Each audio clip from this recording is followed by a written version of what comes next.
สวัสดีครับยินดีต้อนรับเข้าสู่ช่อง Crazy Game Channel นะครับผมสำหรับในคลิปนี้เนี่ยผมจะมา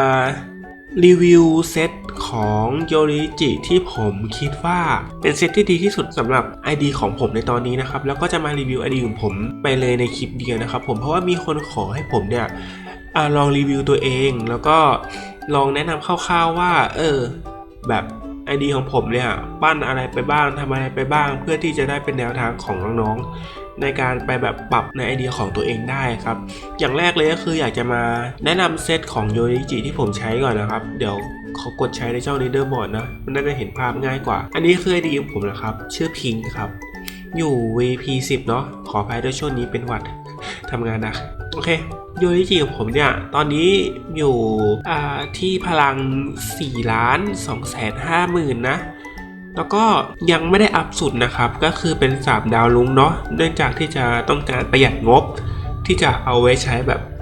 สุ่มแบบพวกคานาโอะหรือทันจิโร่อะไรพวกนี้ในอนาคตก็เลยแบบไม่ได้อยากจะปั้นสุดเท่าไหร่เดี๋ยวต้องรอแบบ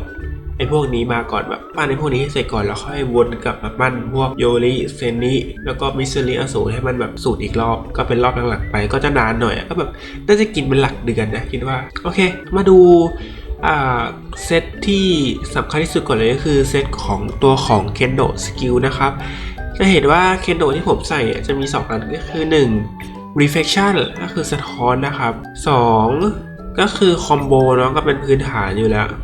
ก็มาดูรูนช่องรูนนะครับก็จะมีตัวนี้ครับ Ripple ก็มันดีแล้วเพราะว่าโยอิจิมันอันติหลายรอบแล้ว Ripple เนี่ยมันทำให้อันติมันแรงขึ้นก็เลยใส่เข้าไปส่วนค่าดอทเนี่ยเป็นความชอบส่วนตัวของผมนะแล้วก็จากการทดสอบมันรู้สึกว่าดอททำให้ทีมของผมเนี่ยพลิกกลับมาชนะได้แบบบ่อยมากๆนะเท่าที่สังเกตอะแล้วก็ penetration นะครับเพื่อที่จะทำให้โยริมันตีแรงขึ้นนะตีเจาะเกาะได้เยอะขึ้นเนาะแล้วก็ตัวของคีย์เพอร์สูตรเนี่ยจริงๆไม่ได้สำคัญขนาดนั้นนะแต่ผมว่ามันเป็นมันแบบ nice to have อะคือแบบมีก็ดีอะไม่มีก็ไม่ได้สำคัญมากแต่ว่าคีย์เพอร์สูตรเนี่ยมันดีอยู่2อย่างคือ1เพิ่มพลังโจมตี 10% ตั้งแต่เริ่มการต่อสู้เลยแล้วก็2ด้วยความของ passive skill ของโยริจิถ้าจำไม่ผิดน่าจะอันไหนว่าเพราะผมสังเกตเห็นว่าในช่วงการต่อสู้อ่ะน่าจะอยู่ในสกิลหนึ่งของโยริจินะซึ่งจำรายละเอียดไม่ได้ก็คือผมสังเกตอ่ะเวลาที่โยริจิมันโจมตีปกติอ่ะมันจะทำการล้างบัฟที่เป็นเกาะอีกฝั่งออกได้ถ้าแบบใครเล่นแล้วลองสังเกตดูเวลาที่โยริจิมันใช้สกิลแล้วมันตีติดคีย์ใช่ไหมเวลามันตีอ่ะมันจะขึ้นสเตตัสถอดเกาะอีกฝั่งออกอ่ะผมก็เลยยังคงใส่ตัวของคีย์เพอร์สูตอยู่นะแต่ถ้าผมไม่ใส่คีย์เพอร์สูตผมคิดว่าผมจะใส่พวกก็ไม่มีแล้วมั้งก็คงเป็นเพิ่มเปอร์เซ็นต์คีย์ถ้าผมไม่ใส่คีย์เพอร์สูตนะก็ประมาณนี้นะเนี่ยผมคิดว่าเซตพวกเนี้ยเป็นเซตที่ดีที่สุดที่ผมลองทดสอบดูละในโหมด PVP นะผมเนี่ยลองไปทดสอบกับคนที่พลังเยอะกว่านะเพราะว่าคนที่พลังเท่ากันผมชนะกว่าอยู่แล้วชนะทุกรอบอยู่แล้วโอมาบุริก็เป็นมังกรก็ทำ1หลุมได้1อันละอีก3อันก็เดี๋ยวทยอยทำปั้นให้สุดไปเลยเพราะว่ามังกรเนี่ยเป็นโอมาบุริที่ดีที่สุดสำหรับตัวละครสาย DPS ทุกตัวนะเพราะว่ามันได้ทั้งค่าเปอร์เซ็นต์เนี่ยเปอร์เซ็นต์พลังโจมตีซึ่งโดยปกติแล้วเนี่ยสกิลของพวกแทบทุกตัวละครเลยเนี่ยมันจะเก่งขึ้นโดยคิดตามเปอร์เซ็นต์ของพลังโจมตีเนาะยิ่งพลังโจมตีสูงความแข็งแกร่งของสกิลก็จะเพิ่มมากขึ้นใช่ไหมแล้วก็เพิ่มตัวส่วนของคีย์ดาเมจด้วยเวลาตีติดคีย์ก็จะแรงขึ้นตีแรงขึ้นแล้วก็นอกจากนั้นมันก็จะมีแพสซีฟสกิลของตัวมังกรด้วยเนาะก็คือตอนเริ่มต้นเทิร์นเนี่ยมันจะได้รับบัฟดาเมจรีสิสแตนต์ให้ตัวละครเราเนี่ย 21% นะอันนี้ถ้าเป็นมังกรฟ้านะถ้ามังกรลุงจำไม่ได้ว่าเท่าไหร่แล้วก็ในแต่ละเทิร์นเนี่ยมันก็จะค่อยๆแปลงจากดาเมจรีสิสแตนต์ให้กลายเป็นเอ็กซ์ตร้าดาเมจในท้ายที่สุดเหมือนแบบในช่วงแรกๆมันจะถึกแล้วก็ช่วงหลังๆมันจะเริ่มแรงขึ้นมันจึงเป็นโอมาบุริที่ดีที่สุดในเกมนะแต่ว่ามันก็หายากแล้วก็แพงที่สุดในเกมด้วยเช่นกันต่อไปตัวของอีคิปเนาะผมเล่าหลายอันละรู้เหมือนว่าอีคิปน่าจะดีที่สุดละสำหรับโยริจิของผมแล้วก็ภาพรวมไอเดียของผมนะครับตัวละครที่แบบขาดไม่ได้เลยทีมผมมี2ตัวก็คือ1โยริจิเป็นตัวดาเมจหลักอยู่จนเทิร์นสุดท้ายตัวที่2คือมิสซิลิจะเป็นตัวที่แบบลดดาเมจตัวละครอีกฝั่งได้ดีมากๆเลย แล้วก็อันนี้คือภาพรวมมิสซิลี่ของผมเนาะผมก็จะใส่หมูเข้าไปเพื่อที่จะเพิ่ม HP ให้มิสซิลี่มันฮีลแรงขึ้นเวลามันตายแล้วก็ระเบิดทูดาเมจใส่ฝั่งแรงขึ้นด้วยแล้วก็ผมเน้นเรื่องของสปีดนะครับเพราะว่าการที่มิสซิลี่ใช้สกิลหนึ่งติดเนี่ยมันจะทำให้เธอแบบไม่ตายและเป็นอมตะเวลาที่ตัวละครในฝั่งมันตีโดนมิสซิลี่ไอตัวที่โดนสัญลักษณ์อ่ะมันจะติดสัญลักษณ์ลดพลังโจมตีและเวลาครบ5สแต็กใช่ไหมตัวละครนั้นก็จะขยับไม่ได้เป็นเวลา2เทิร์นไม่เว้นแม้แต่ยูนิจินะทุกตัวโดนหมดก็เลยคิดว่าจะพยายามทำสปีดให้ได้ที่สุดแต่ก็ยังสู้ไม่ได้เนาะถ้าจะทำสุดอันนี้ต้องดาวลุงเนาะเพราะว่ามันจะสแต็กสปีดเพิ่มขึ้นเรื่อยๆแล้วก็ถ้าเพิ่มดาวลุงเนี่ยสปีดแบบนี้มันก็จะเพิ่มมากขึ้นหน่อยก็จะมีโอกาสแบบโจมตีก่อนแต่โดยส่วนใหญ่นะนานๆทีที่แบบเธอจะสกิลหนึ่งติดแล้วก็อยู่นานๆส่วนใหญ่เธอจะตายก่อนแต่ก็เป็นข้อดีเหมือนกันเพราะว่าตอนที่เธอตายใช่ไหมเธอก็จะมอบดีบัฟอันเนี้ยแล้วก็ความลับของดีบัฟอันเนี้ยเป็นความลับที่ผมใช้ชนะคนที่ผู้เล่นพลังเยอะกว่าผมเนี่ยหลายคนมากเพราะว่ามันจะมีบั๊กอะไรบางอย่างที่ทำให้ตัวละครในฝั่งที่โดนดีบัฟตรงเนี้ยเวลาตีเข้ามาแบบสร้างดาเมจแค่1 2 3 4 5มันจะเป็นบั๊กพลังโจมตีอย่างหนึ่งซึ่งเอาไว้สอนแล้วกันถ้าเกิดว่าใครสนใจนะก็เมนไว้เดี๋ยวทำคลิปสอนทีหลังแล้วก็อันนี้ก็รูนเนาะก็ reflection must to have นะคือจำเป็นต้องมีสำหรับมิสซูรีนะเพราะว่ามันจะได้มีโอกาสสะท้อนดาเมจใส่ตัวละคร DPS อีกฝั่งที่โจมตีเข้ามานะแล้วก็เพิดนะส่วนอันนี้ก็คืนชีพนะ2อันเลยคืนชีพบ่อยๆแล้วแหละมันจะได้มอบดีบัฟไอ้นี่ใส่ DPS อีกฝั่งหลายๆตัวเนาะเพราะว่าส่วนใหญ่เมตาเนี้ยทีมของแต่ละคนเนี่ยเกือบทุกทีมเลยมักจะมี DPS หลายตัวอันนี้ก็คืนชีพเหมือนกันพลังก็3 ล้าน 3นะต่อไปตัวที่3ก็คือเซนิสึเนาะก็จะเป็นแบบตัวรองลงมาถัดจากโยริจิแล้วก็มิสซิริทีมของผมนะโอเคอันนี้ก็เซนเนี่ยจริงๆตั้งแต่มีโยริจิแบบสกิล40เนี่ยเซนบทบาทของมันตกลงไปแบบมหาศาลมากก็คือแบบมันไม่ใช่ตัวแบกอีกต่อไปแล้วตั้งแต่ที่แบบเราเจอทีมที่มีโยริจิอัพถึงเลเวล40รวมถึงทีมของผมด้วยกลายเป็นว่าเซนนิสึตัวเนี้ยกลายเป็นตัวละครที่อาจจะไม่จำเป็นต้องมีก็ได้สำหรับทีมของผมนะแต่ว่าเซนนิสึผมก็ยังสร้างประโยชน์ได้ดีอยู่เพราะว่าเป็นตัวเบิร์ดดาเมจในเทิร์นที่1ได้ดีมากๆผมเนี่ยใช้มันในการสังหารมิสซิริตัวละครมิสซิริอีกฝั่งนะเดี๋ยวผมจะเล่นให้ดูว่ายังไงนะครับมาดูรูนครับอันนี้ก็สกิลอันตีและสกิล1ก็จะแรงขึ้นเนาะสปีดก็อย่างที่บอกเพราะว่าเซนิสึยิ่งสปีดเยอะก็ยิ่งตีแรงขึ้นด้วยแล้วก็เพิ่มโอกาสการได้ตีก่อนเนาะแล้วก็ครีปสูตรแน่นอนว่าเซนิสึมันมีแพสซีฟสกิลที่แบบเวลาโจมตีปกติเมื่อถึงเงื่อนไขนะโจมตีปกติจะสร้างทูดาเมจต่อศัตรูทั้งหมดและแรงมาก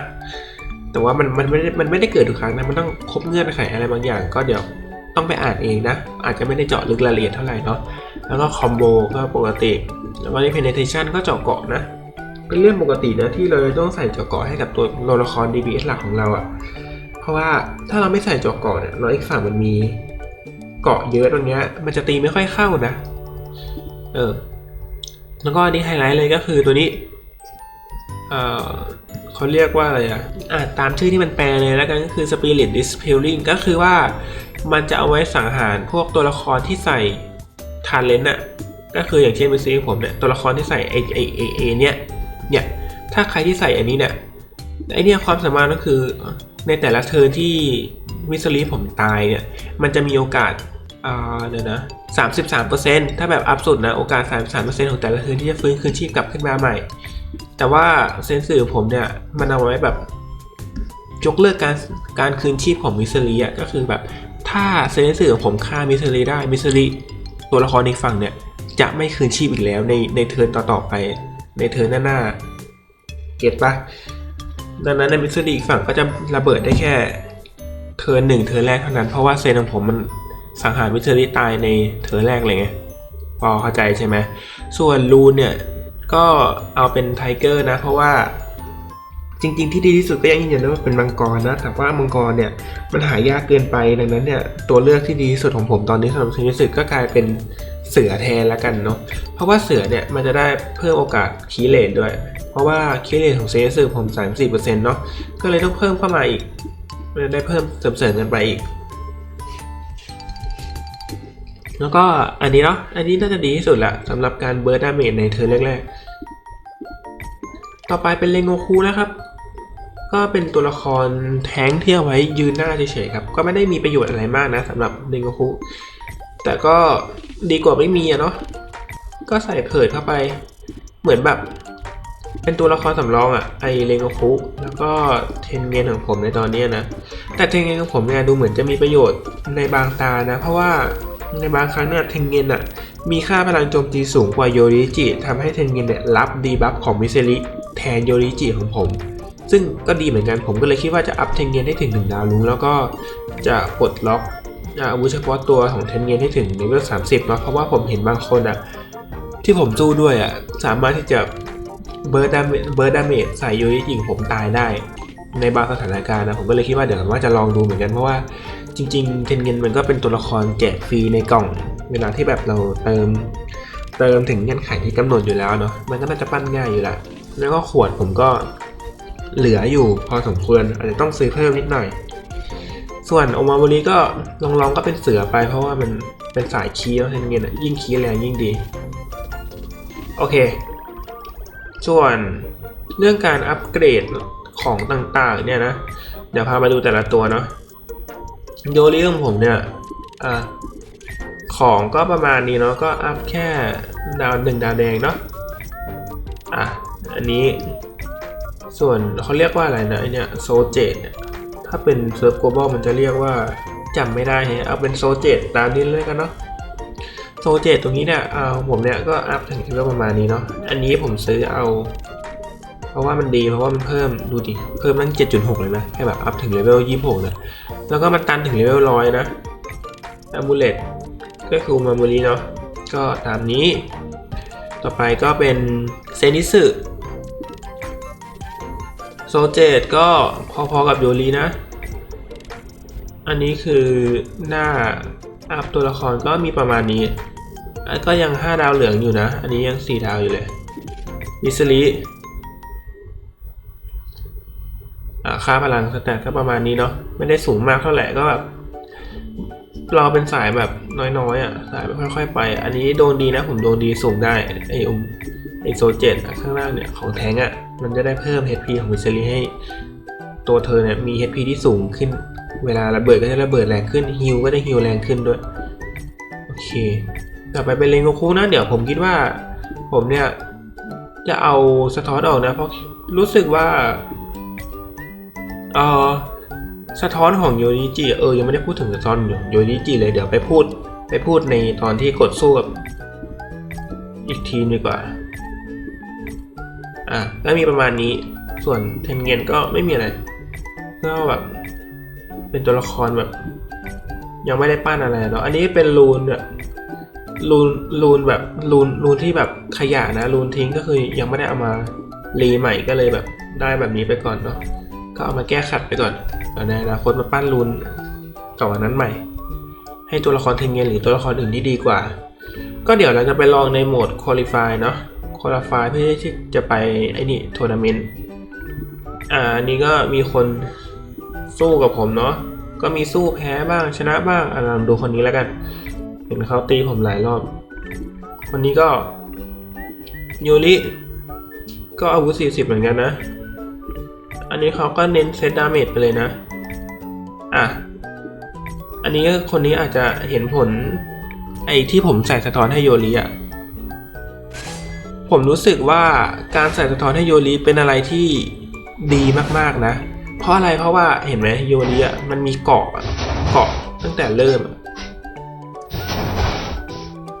โอ้ยเครื่องมันร้อนมันก็เลยกระตุก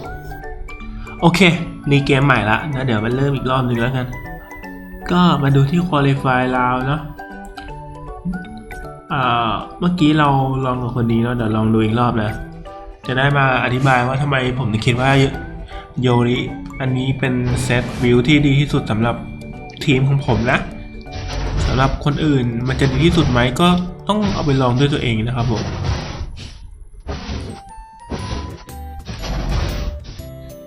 อันนี้ก็ตีไปตามปกติเนาะมิสซิลี่ผมก็ได้ใช้สกิลเนาะหลังจากนี้เธอก็จะไม่ตายแล้ว ผมก็เลยได้เปรียบเลยก็อันนี้เป็นคนที่พลังน้อยกว่าผมนะเพราะว่าพลังของผมเนี่ย16 ล้านแต่ว่าคนฝั่งซ้ายเนี่ยก็คือฝั่งนี้เนี่ยพลัง14 ล้านนะแต่เขามาตีผมบ่อยมากก็เลยคิดว่าทีมเขาอาจจะดีหรือเปล่าเพราะว่าแม้พลังเขาจะน้อยเขาก็ยังคิดว่ายังมีโอกาสชนะผมได้เนาะเหมือนกับที่ผมทำกับคนที่พลังเยอะกว่าแบบเนี้ยโอเคเห็นไหมถ้ามิสซิลิมันได้แปะสกิล1ใส่ DPS ที่ฝั่งเนี่ยเธอจะแบบ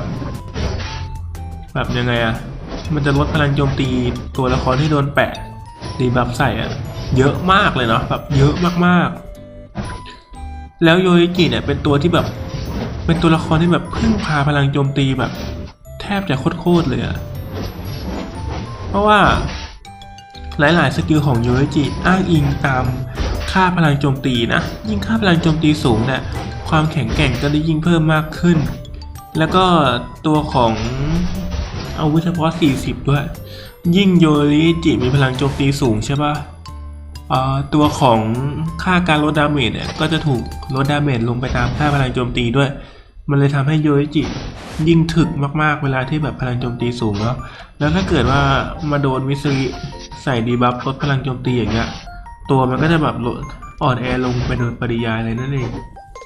แต่ยังไงก็เถอะมันก็ยังเก่งกว่าตัวอื่นเยอะนะโยริจิที่มีอาวุธ40แล้วอะต้องบอกว่าผมย้ำบ่อยมากเพราะว่าบางคนอาจจะเข้าใจผิดว่าแบบแค่โยริแบบ1 ดาวลุ้งเนี้ยบางคนก็คิดว่ามันเก่งแล้วจริงๆมันไม่เก่งเลยนะโยริ1 ดาวลุ้งเนี่ยกากนะครับผม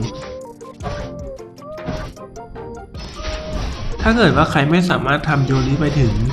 อาวุธเฉพาะ40ได้เนี่ยก็ต้องเปลี่ยนเส้นทางมาเป็นตัวของเซนิสึนะเพราะว่าเซนิสึก็เป็นรองตัวของโยริจิเนาะและเก่งกว่าโยริจิถ้าเกิดโยริไม่อาวุธ40นะ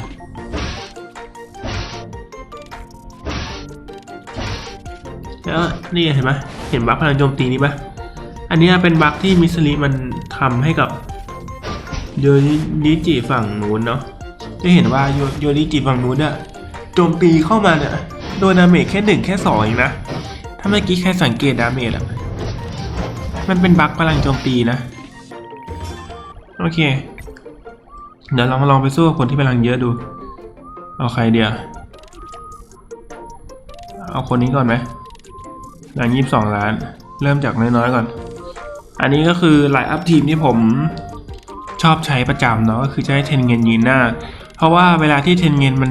โดนโจมตีเนี่ยมันจะสแต็กบัฟเพิ่มพลังโจมตีน่าจะสแต็กละ 10% มั้งมันจะทำให้มีโอกาสที่เทนเงินพลังโจมตีสูงกว่าเซนิสึแล้วก็โยริจิแล้วเวลาที่มิสซิลิฝั่งตรงข้ามตายเนี่ยแทนที่มันจะไปมอบดีบัฟให้กับโยริผมหรือว่าเซนผมเนาะมันก็จะเปลี่ยนไปให้เทนเงินแทนก็จะมีโอกาสมากขึ้นเนาะที่แบบ2ตัวละครหลักทีเบสของผมเนี่ยจะไม่โดนลดทอนดาเมจลงแพ้หรือชนะก็เดี๋ยวมาลองดูเนาะอีกฝั่งพลัง22 ล้านเนาะส่วนฝั่งผมเนี่ยพลังเท่าไหร่นะ16 ล้านหน่อยอันนี้เราซวยนะเพราะว่ามิสซิลิมันแปะอันติแปะสกิลดีบัฟใส่โยริผมเนาะแต่มิสซิลิผมก็แปะเหมือนกันนะเดี๋ยวก็ต้องรอดูอะ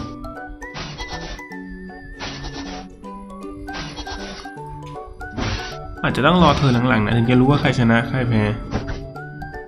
เพราะว่าถึงแม้ผมจะบอกว่าผมเนี่ยชนะคนพลังเยอะแต่มันก็ไม่ได้ชนะทุกรอบนะแต่แบบมันก็แบบมีเปอร์เซ็นต์ชนะไง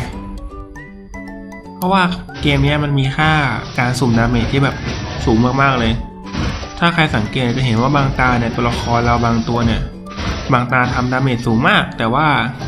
หลายๆตากับไม่ทำดาเมจเลยเพราะว่ามันเป็นเรื่องค่าการสุ่มดาเมจของเกมด้วยแล้วมันมีการสุ่มอะไรหลายอย่างมากมันเลยแบบมีหลายๆปัจจัยที่ทำให้แบบมีโอกาสแพ้ชนะได้นั่นเองนะอันนี้ก็ต้องดูเรื่อยๆนะเพราะว่าตอนนี้โยริผมมันโดนแปะดีบัฟแล้วแบบอีกฝั่งน่าจะใส่สะท้อนนะคิดว่าเพราะว่าเลือดโยริผมลดเนาะเวลาโจมตีแล้วก็ไม่รู้ว่าเมื่อกี้ผมไม่ได้สังเกตนะว่าแบบสะท้อนของโยริอ่ะมันไปลดเลือดโยริฝั่งด้วยนะเวลาที่แบบโยริฝั่งไอโยริอันเนี้ย มันตีใส่ยูริผมใช่ปะแล้วก็มันจะมีบัฟเกาะของยูริที่แบบมันจะเกาะอันเนี้ยมันจะดูดซับดาเมจตามค่าพลังโจมตี 90% ของพลังโจมตีโยริแล้วแบบโยริค่าพลังโจมตีของทุกคนมักจะปั้นให้แบบมีค่าพลังโจมตีที่สูงใช่ปะดังนั้นเนี่ยไอ้เกาะดูดซับดาเมจตรงเนี้ยแล้วถ้าเกิดเราใส่สะท้อนเนี่ยมันจะถูกสะท้อนดาเมจไปนะไปกับโยริตัวละครอีกฝั่งทำให้โยริอีกฝั่งเลือดลดนะต้องลองสังเกตเดี๋ยวผมจะลองสู้อีกคนให้ดูถ้าจบคู่นี้แล้วนะ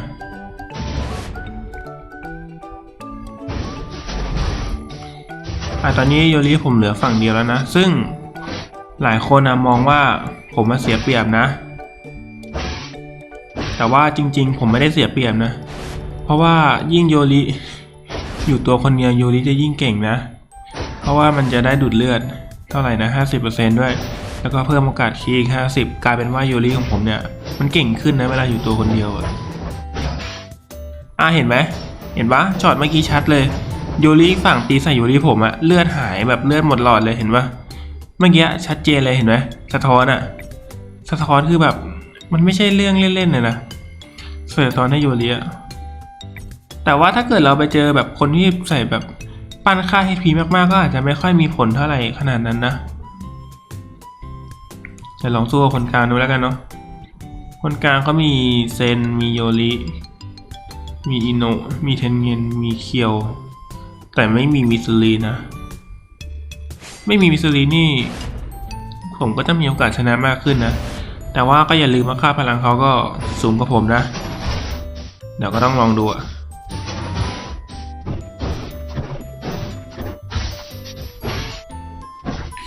อินโนสเกะ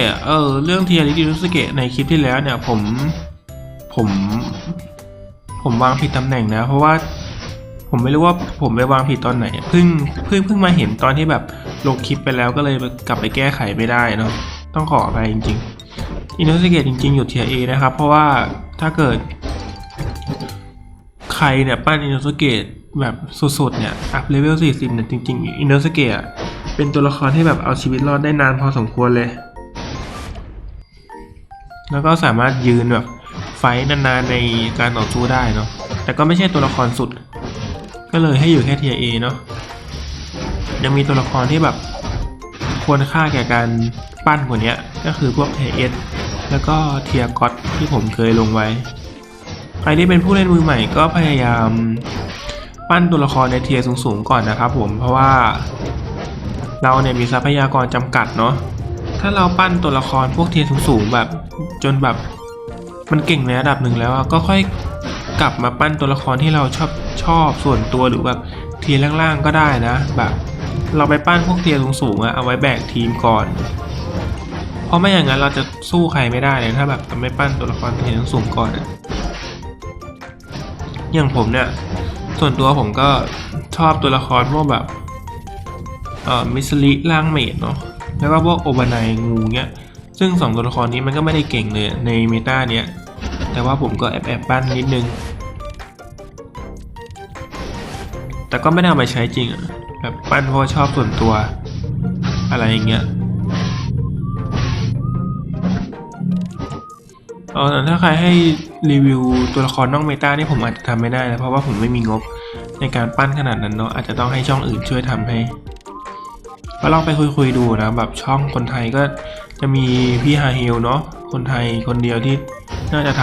ำเกมเนี้ยแล้วก็มีผมอีกคนนึงก็น่าจะมีแค่เนี้ยหรืออาจจะไปขอให้แบบช่องคนอื่นก็ได้นะคนเวียดนามหรือ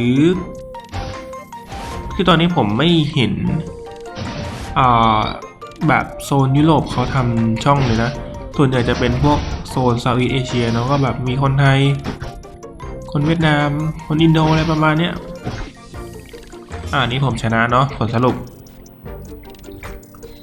ก็อยู่ที่ผมก็เห็นปะรวมดาเมจสะท้อนด้วยแล้วก็รวมดาเมจที่แบบโยริผมมันไม่โดนดีบัฟจากมิสซิลิฝั่งเพราะว่าเขาไม่ได้ใส่มาเนาะ